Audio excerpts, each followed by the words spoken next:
और इन सब चीजों से चरित्र निर्माण, हर व्यक्ति जो व्यापार कर रहा है ना, वो कांटा मारने 100 ग्राम कम देने की नहीं। जब पहले हम छोटे थे, जब भी एक दिन किसी से बात चल रही, जब सब्जी लेने जाते थे तो 1 किलो आलू तो दिए, साथ में 1 आलू ऊपर से और थोड़ी मिर्ची और थोड़ा धनिया भी साथ में देते थे। ऐसा चरित्र निर्माण करना है। आजकल 100 ग्राम आलू के भी मार लो और जो मिर्ची और धनिया तो मार ही चुके, हम पहले से मार चुके। अगला बच्चा आपको अगले साल उस 2 लाइन की 10 लाइन करके आपको पुराणों के साथ, प्रमाणों के साथ आपके सामने पेश करेगा। हम फिर से उसको वापस सिद्ध कर पाएंगे। बैंकिंग की बात मैंने कहीं गूगल सर्च किया, धातु के सिक्के, तो कहीं गूगल पे आया धातु के सिक्के ईसा से 600 वर्ष पूर्व मीडिया के राजा एरिया टेस्ट ने इसका आविष्कार किया था। ऐसा गूगल बाबा बोलते हैं। मतलब उन्होंने बता रखा कि साहब हमारे यहाँ के ईसा के 600 साल पूर्व हमारे व्यक्ति ने आविष्कार किया था। स्वर्ण मुद्राएं रामायण काल में, महाभारत काल में स्वर्ण मुद्राएं, उसके बाद में हमारे जो सनातन संस्कृति उसमें स्वर्ण मुद्राएं, रजत मुद्राएं, तांबे की मुद्राएं ये प्रचलन में थी। ये पहली बार लेके आए तो वो क्या था, और वो था तो ये वास्को डी गामा का पार्ट 2 था। ये तभी ये बीच में आया कहीं ना कहीं। तो ऐसे जो वास्को डी गामा के पार्ट 1, 2, 3 कहीं ना कहीं पाठ्यक्रम में इन नाम से शामिल है। हमको जो हटाने की बात है इनको हटाना पड़ेगा, और वास्तव में हमारी संस्कृति में कब कहाँ किन चीज़ों को शामिल कर सकते हैं। और है प्रमाण है, पुराणों में प्रमाण है, अलग अलग जगह प्रमाण है। और इन्होंने ये भी लिखा है कि अभी जो उसके बाद में आया इसके बारे में कि 10,000 साल पहले के सिक्के भी मिल चुके हैं खुदाई में, लेकिन ये कहते हैं ईसा से 600 साल पूर्व साहब हमने किया था।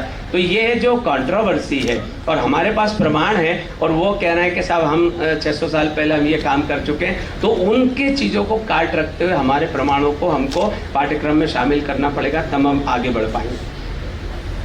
एक जगह फिर मैंने गूगल सर्च किया विषय के हिसाब से, आधुनिक प्रबंधन के जनक। आधुनिक प्रबंधन के जनक कभी भी आप गूगल सर्च करोगे तो आएगा पीटर ड्रगर को बताएगा। वाह, प्रबंधन के जनक पीटर ड्रगर। अभिमन्यु को मारा दुष्टों ने मिलके, निकाल नहीं सकते थे, निकल नहीं पाया। ठीक है, नेगेटिव प्रबंधन था, उसकी बात नहीं कर रहा हूं, लेकिन 5 लोगों ने जो इतनी बड़ी सेना और कौरवों के वंश को समाप्त कर दिया, ये भी तो प्रबंधन था। जब रावण के यहाँ जाके युद्ध, वो जो राम सेतु के बारे में प्रमाण है, आप बाकी चीज़ों का प्रमाण मत मानो कि साहब वो जो रावण सीता मैया को लेके गया तो वो तो देखा ही नहीं, किसने देखा। राम सेतु का तो प्रमाण है ना, भारत सरकार ने लिख के दिया था एक बार कि राम सेतु साहब ये तो काल्पनिक है, लेकिन बाद में नासा ने निकाल के बता दिया काल्पनिक नहीं है, इसके प्रमाण है।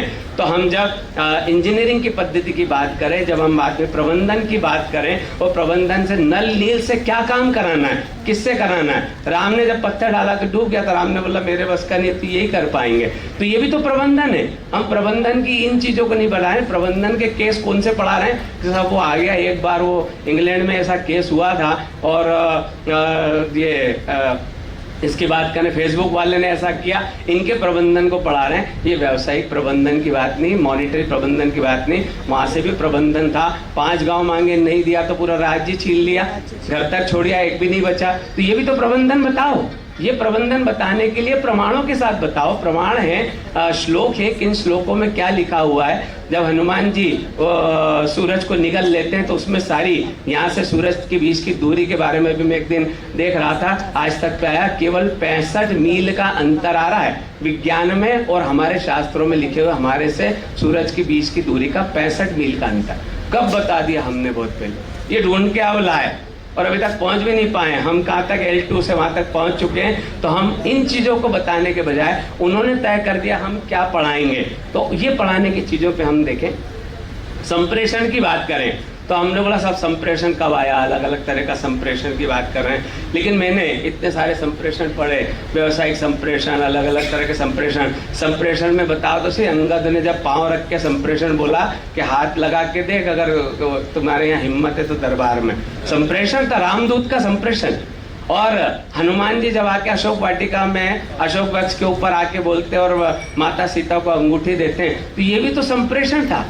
हम इन संप्रेषण को उससे लिंक नहीं करवाए। लेकिन और मैनेजमेंट की बात करें, मैनेजमेंट में हमने साहब क्या करा, क्या हमारे यहाँ क्या होता है, एक टॉप मैनेजर होता है, कंपनी प्रोजेक्ट की बात करें, सब कंपनी का मैनेजिंग डायरेक्टर होता है, उसके नीचे डायरेक्टर होता है, फिर अलग अलग ब्रांच में मैनेजर होते हैं, मैनेजर के नीचे अलग अलग सुपरवाइजर, यहाँ से करते करते नीचे तक एलडीसी तक आते हैं। कभी अपन ने ये बताया कि राम जी की जो सेना थी और कृष्ण की जो सेना थी, जो प्रबंधन था, या चलो राम कृष्ण को अलग अलग लोग अलग उससे जानते हैं, लेकिन हमने जो कई युद्ध जो सामने देखे हैं, उस युद्ध में प्रबंधन, रानी दुर्गावती 52 में से 51 बार जीती, 52वीं बार में जब उसने वहाँ बीच में जब उसके सामने स्थिति ठीक नहीं थी तो सामने कूद गया उसका घोड़ा। तो ये वाले इनके प्रबंधन है। 51 लड़ाइयों में 51 लोगों बार जीतने वालों का प्रबंधन नहीं पढ़ाया, प्रबंधन वो वहां से पढ़ा रहे हैं। इंग्लैंड से तय कर रहे हैं कि प्रबंधन क्या था, लड़ाई जीतना भी तो प्रबंधन है। हम प्रबंधन को केवल काय से मान रहे हैं, अर्थ से,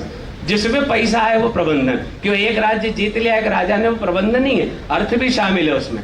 2 राज्य जीत लिए एक राजा ने, उसमें प्रबंधन नहीं है, अर्थ भी शामिल है। राज्य जीता, सारा पूरा पैसा हमारे पास, पूरा राज्य जमीन हमारे पास। इन प्रबंधन को पढ़ाने के लिए हम क्या कर सकते हैं, क्या उन चीजों को शामिल कर सकते हैं?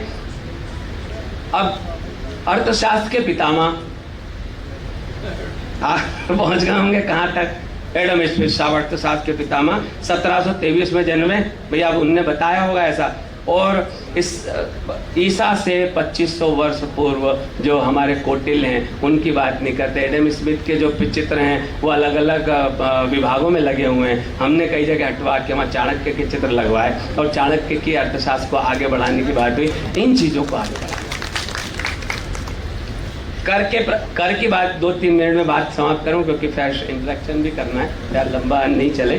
करों की बात करें तो ऋग्वेद में इसमें है। अब आप उसके चीज़ों को देख के उसके बारे में ढूंढ के लिख सकते हैं। ऋग्वेद काल में काबिले के शक्तिशाली राजा कबीले की रक्षा करते थे और इसके बदले में कबीले के लोग उनको अनाज और पशु देते थे, धन देते थे। इसको कर कहा जाता, कबीले का टैक्स कहते थे। इसे बाली हद कहा जाता था। अब बाद में टैक्स की जो बात ऋग्वेद में आती है, टैक्स के लिए ऋग्वेद में क्या कहा है कि निर्धन लोगों से धन कम लो, निर्धनों के लिए कुछ काम करो, और धनी से ज़्यादा टैक्स लो कर लो, और ज़्यादा से ज़्यादा हो सके तो 1/16 उसकी इनकम का 1/16 तक टैक्स ले सकते हैं, ये कर ले सकते हैं, ऋग्वेद में लिखा है। लेकिन हम क्या पढ़ाते हैं कि साहब अमेरिका में धनियों पे इतना टैक्स है और वहाँ इतना टैक्स है और हमारे यहाँ इतना टैक्स लिया जा रहा है, और सोशल मीडिया पे क्या कहता है टैक्स इतना देते हैं, सड़क ऐसी हो रही है।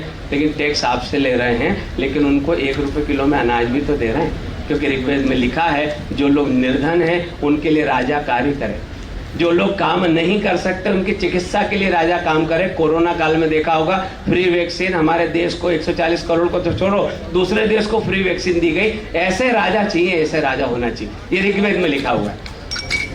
विपत्ति काल में राजा का आचरण लिखा हुआ है, बीमारी काल में राजा को क्या करना चाहिए, बाढ़ काल में राजाओं का क्या करना चाहिए, जब दायित्व संकट का समय तो राजाओं को क्या करना चाहिए। ये सब चीज़ें वाणिज्य के संबंध में भी ऋग्वेद में लिखी हुई हैं। इन सब चीज़ों को लेते हुए हम जब पाठ्यक्रम की रचना करेंगे तो मुझे लगता है टैक्स के बारे में, वाणिज्य के बारे में, अकाउंटिंग के बारे में और ऑर्गेनाइजेशन के बारे में, बिजनेस जो रेगुलेटरी फ्रेमवर्क है, अनुबंध अधिनियम के बारे में, धन की बात करेंगे, लोन लेने की बात करेंगे, लोन देने की बात करेंगे, और साथ में जब भारतीय ज्ञान परंपरा आएगी ना वाणिज्य में, तो सबसे बड़ी बात है चरित्र निर्माण और व्यक्तित्व विकास को हमको इसमें शामिल करना पड़ेगा, तभी भारतीय ज्ञान परंपरा होगी।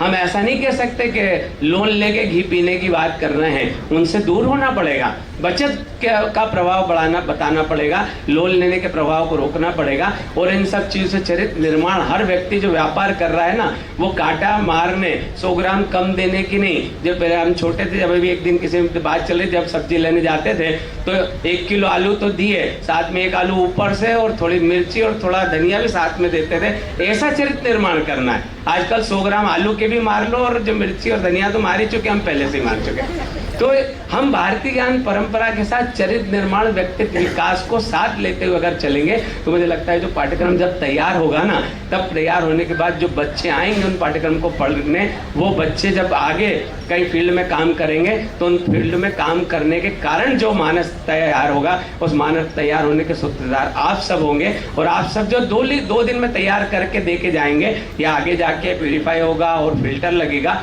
और फिर बाद में जब अगले साल लोगों के हाथ में किताबें पहुंचेंगी, तो मुझे लगता है कि 2 दिन का हमारा ये जो आयोजन है, ये आयोजन वास्तव में सिद्ध होगा, ऐसी मेरी सोच है। और अगर इस बारे में यही मेरी कामना है, और आप लोगों ने इसमें मंत्रालय के भाई का भी आभारी हूँ, आप सब लोगों का आभारी हूँ कि आप सब लोगों ने मुझे वक्त दिया। समय कम है, विषय बहुत सारे हैं, लेकिन वक्त सबको सुनना है, हमको सबके चीज़ों को शामिल करना है। ऐसी भावनाओं के साथ आप सब लोगों ने बुलाया, बहुत बहुत धन्यवाद। कुछ प्रश्न हो तो अपन उस पर इंटरेक्शन कर सकते।